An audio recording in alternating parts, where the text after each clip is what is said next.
Israel விமானப்படை நடத்திய தாக்குதலில் பாலஸ்தீன ஊடகத்தைச் சேர்ந்த 5 செய்தியாளர்கள் உயிரிழந்திருப்பதாக காசா சுகாதாரத்துறை தெரிவித்துள்ளது. காசாவில் இஸ்ரேல் தொடர்ச்சியாக தாக்குதலை நடத்தி வருகிறது.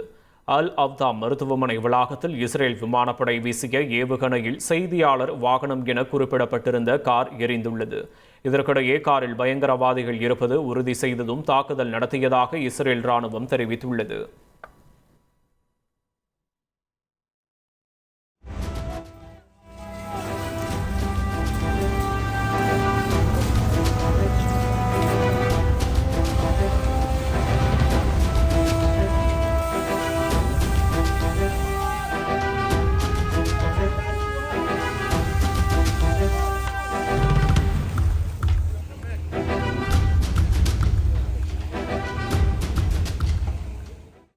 ரஷ்யாவில் யுக்ரைன் உளவுத்துறை நடத்தவிருந்த சீக்ரெட் ஆபரேஷனை முறியடித்திருப்பதாக அந்நாட்டு ராணுவம் தெரிவித்துள்ளது.